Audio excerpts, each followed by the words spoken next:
Hey guys, tonight we're slipping into the worn-out sandals of an Ottoman lighthouse keeper, because nothing says relaxation like imagining yourself stranded on a wind-battered rock in the Aegean, counting seagulls for company. Picture this, it's 1578, and you've just been assigned to your new post at the Fenerai Dirya Lighthouse, a stone sentinel perched where the sea swallows the horizon. The Sultan's bureaucrats handed you this job like it was a reward. But let's be real, you're basically a glorified lamplighter with a 99% chance of dying from either boredom or a rogue wave, so, before you get comfortable, take a moment to like the video and subscribe, but only if you genuinely enjoy what I do here. And hey, drop a comment with where you're listening from and what time it is. Maybe you're in Tokyo at 3 a.m. or Oslo at midnight, but either way, we're all drifting into this together. Now, dim the lights, maybe turn on a fan for that soft background hum, and let's ease into tonight's journey together. Your first day begins with salt crusted on your lips and the creak of the lighthouse door, a sound you'll come to hate, because it means you're stuck here. The previous keeper, a grizzled old man named Hassan, hands you a rusted key and a look that says, "Good luck, idiot." The place smells like fish oil, damp stone, and decades of loneliness. Your job? Simple.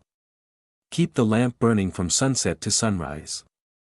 Fail, and some spice-laden Venetian galley smashes into the rocks, making you both unemployed and very dead. Historians still argue whether most keepers were disciplined military men or just unfortunate souls who lost a bet, but here's a quirky tidbit: Ottoman lighthouses often doubled as unofficial quarantine stations.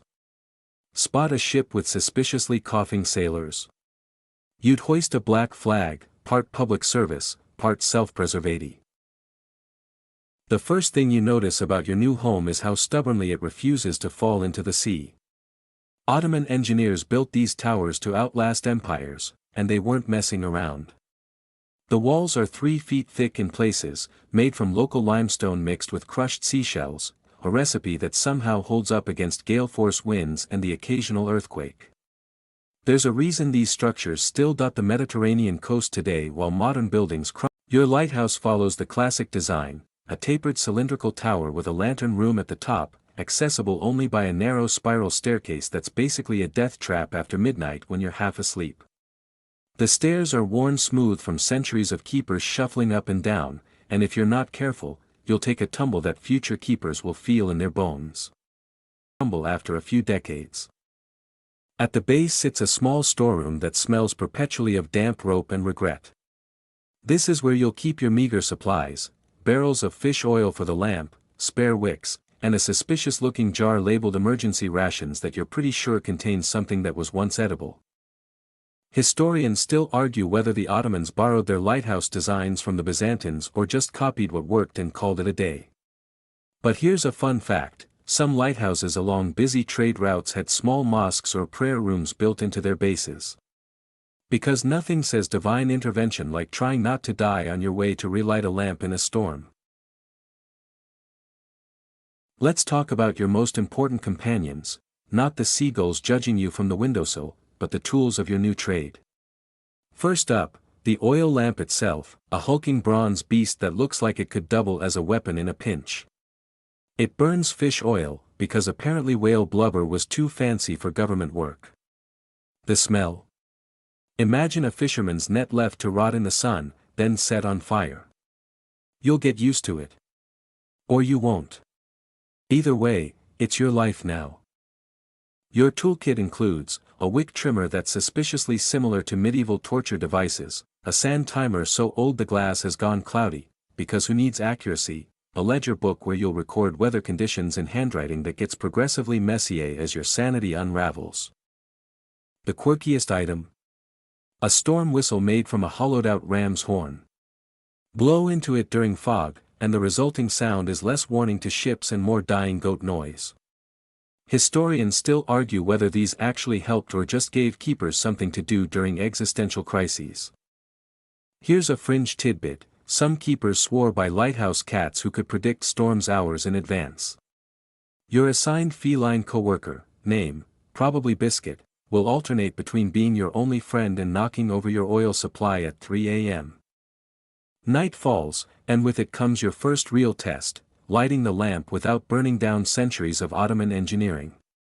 The process is equal parts ritual and mild panic attack. You climb the spiral staircase, each step groaning under your weight like it's judging your life choices, until you reach the lantern room. The sea wind howls through the glass panels as you fumble with flint and steel, cursing under your breath. The lamp's design is clever in that sadistic way old technology often is. A circular wick sits in a trough of fish oil, with polished bronze reflectors to amplify the light. Getting it lit is only half the battle. Now you must adjust the flame just right, too dim and ships will miss it, too bright and you'll smoke out the entire tower.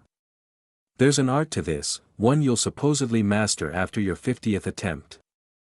Historians still argue whether keepers developed a sixth sense for flame levels or just guessed wildly and hoped for the best. But here's a comforting thought, at least you're not a medieval lighthouse keeper. Those poor souls had to tend open bonfires on windy cliffs. Your Ottoman predecessors upgraded to oil lamps specifically so you wouldn't spend your nights inhaling smoke and questioning your life choices. The quirky detail.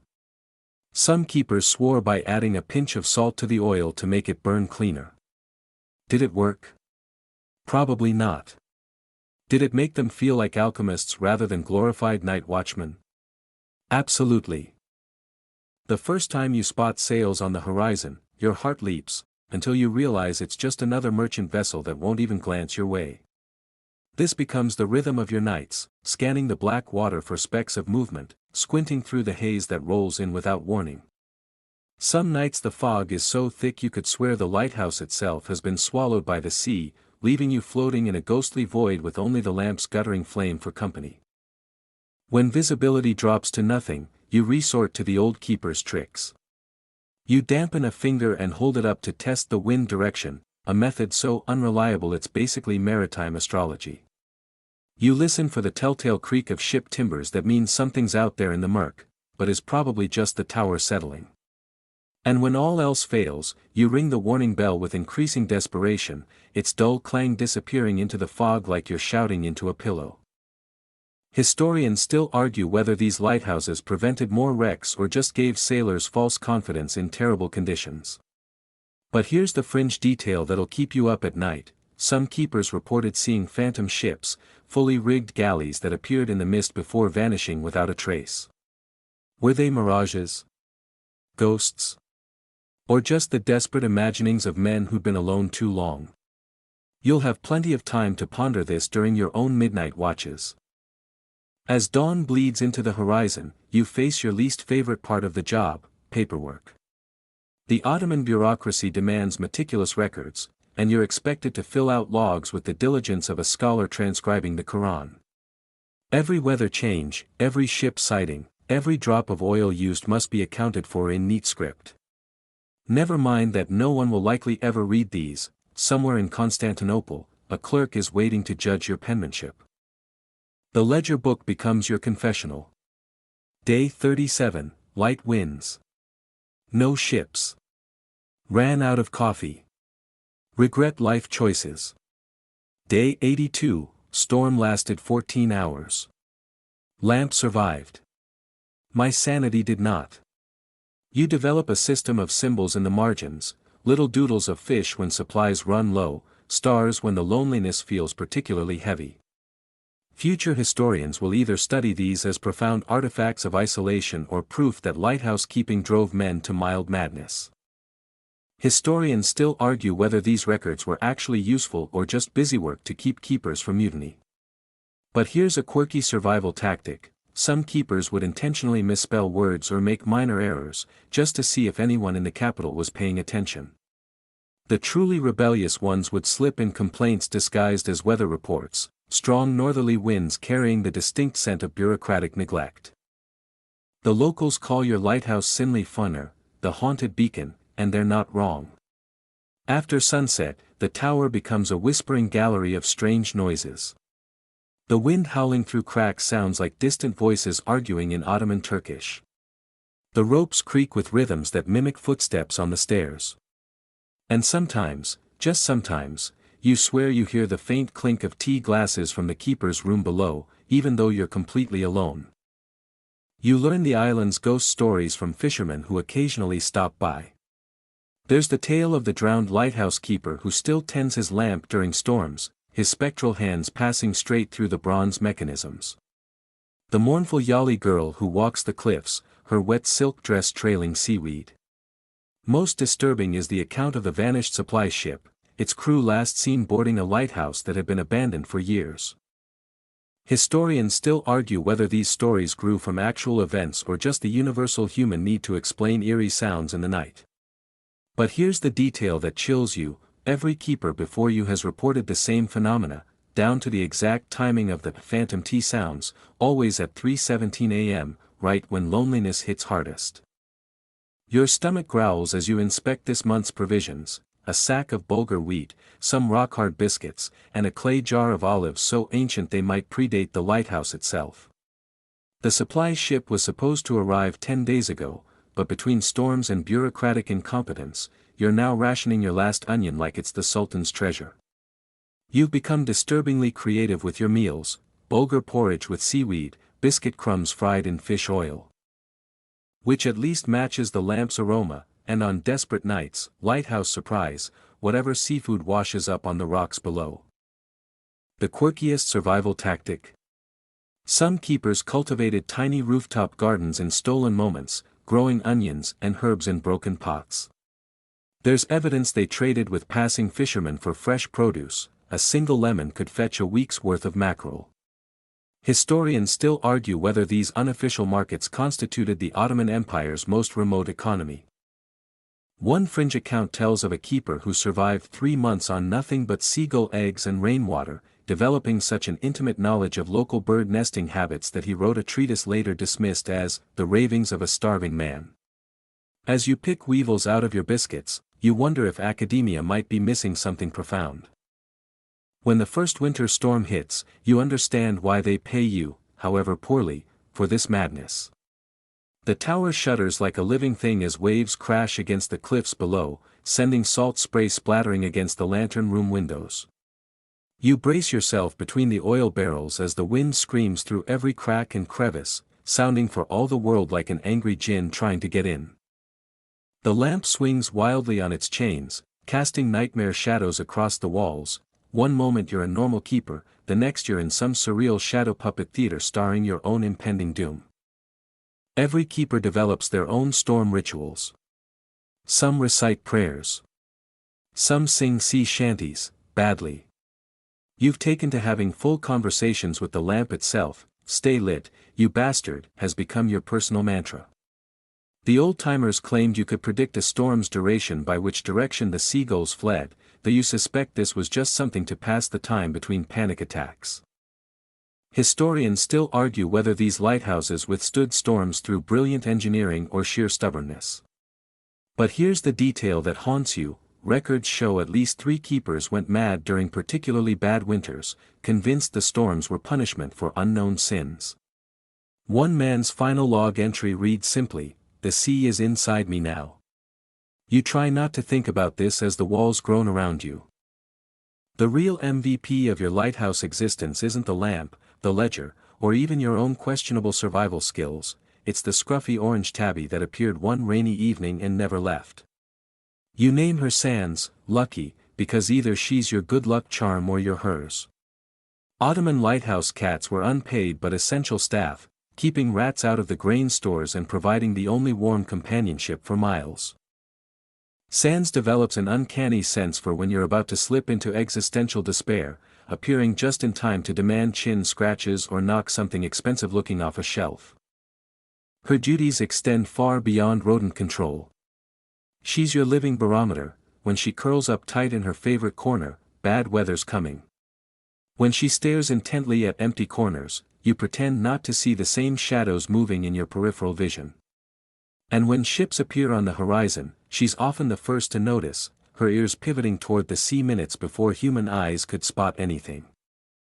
Historians still argue whether cats were officially sanctioned or just tolerated by maritime authorities. But here's the delightful detail: some keepers' logs include feline paw signatures, where the cat apparently stepped on freshly inked pages. You start adding Sans contributions to your reports, little notes about her daily activities that future researchers will either find charming or deeply concerning. Fog transforms your world into a ghostly dreamscape where time loses all meaning. The horizon vanishes, the sea becomes a featureless void, and your lighthouse, normally a proud beacon of civilization, feels like the last outpost before eternity. This is when the real mind games begin. Without visual reference points, your brain starts inventing dangers. Was that a ship's bell or just the rigging clanking? Is that shouting from the rocks below, or the wind playing tricks? You light the auxiliary lamps, their weak glow barely piercing the gloom, and pray to whatever saints might be listening. The old keepers had tricks for these whiteout conditions. Some swore by holding a cold knife near their ear to cut through auditory hallucinations. Others kept a special fog drum, its deep, resonant thump supposedly carried farther than bells.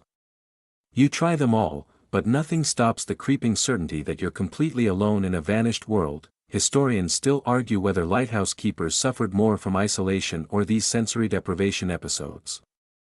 But here's the unsettling detail: multiple accounts describe hearing distinct voices calling their names from the fog, voices that matched loved ones who couldn't possibly be there. The phenomenon was common enough that keepers developed a saying: the sea doesn't just drown bodies, it drowns minds first. After months of isolation, any human contact feels like a miracle, even when it's just the annual inspector arriving to critique your lamp trimming technique. But the truly fascinating visitors are the ones who arrive unannounced: weather-beaten fishermen seeking shelter, nomadic shepherds with flocks of nervous goats, and the occasional suspicious character who might be a smuggler, a spy, or just a very lost merchant.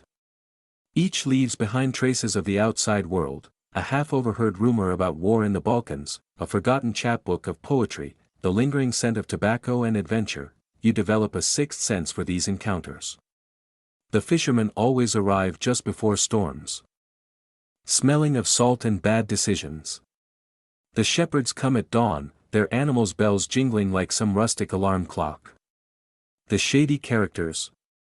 They prefer moonless nights, speaking in careful half-truths while their eyes dart to your logs.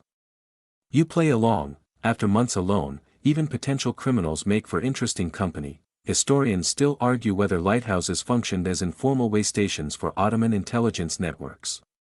But here's the delightful detail: many keepers maintained guest books where visitors would leave notes, drawings, or complaints about the coffee. Yours slowly fills with everything from crude ship sketches to philosophical musings, becoming a patchwork of passing humanity. Time becomes elastic in the lighthouse. Without clocks or calendars, you mark days by the sun's arc and the moon's phases, until clouds roll in and even those celestial cues vanish. You develop your own temporal landmarks: the weekly algae bloom that tints the tide pools green, the fortnightly visit of a particular fishing boat, the way Sands demands breakfast precisely 23 minutes after dawn. Her internal clock is better than any hourglass. The old keepers left behind ingenious timekeeping tricks. Scratch marks on the lantern room wall track each sunset.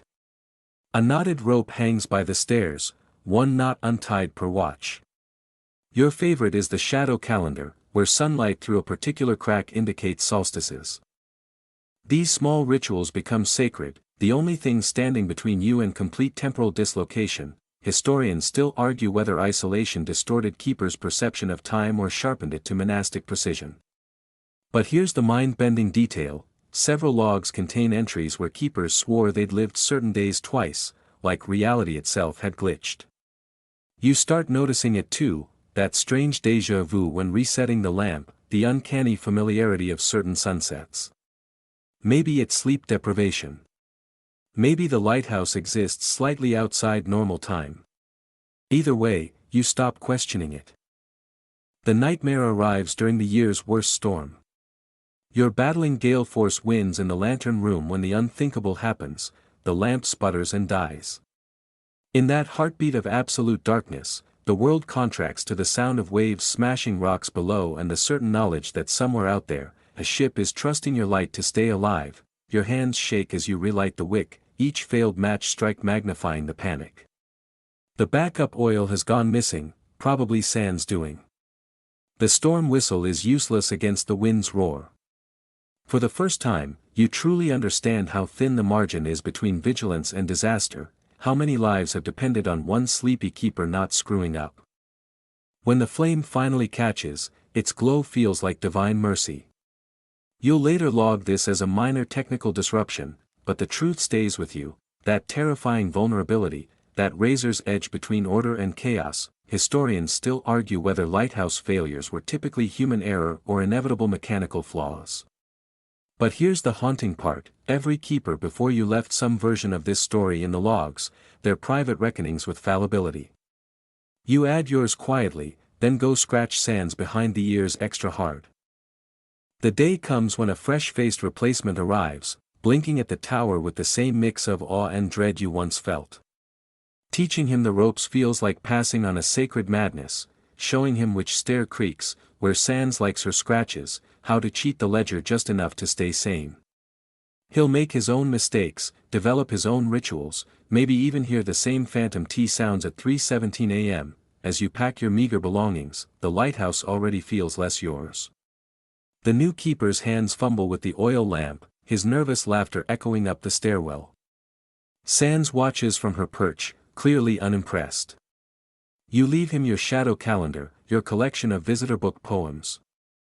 And one final log entry: the sea doesn't care about you. Light the lamp anyway. The walk to the departing ship feels surreal. For the first time in years, your shoulders don't automatically tense for night watch. The horizon stretches endlessly, no longer framed by a lantern room window. Somewhere behind you, a new flame flickers to life. And so we leave our Ottoman lighthouse keeper, whether this was his first post or his last, whether he found peace or madness, the records don't say. But that's the nature of such quiet histories, isn't it? Most guardians of the light fade into obscurity, their names remembered only by seabirds and crumbling ledgers, yet for a time, he kept the flame burning. For a time, his vigilance meant safe passage for souls he'd never meet. There's a poetry to that, a gentle hum of purpose beneath the isolation. As your own eyes grow heavy, imagine the lighthouse still standing somewhere, its light cutting through the centuries. The waves still break against the rocks. The gulls still cry. And whether anyone's there to see it or not, the lamp keeps burning, just a little while longer, just until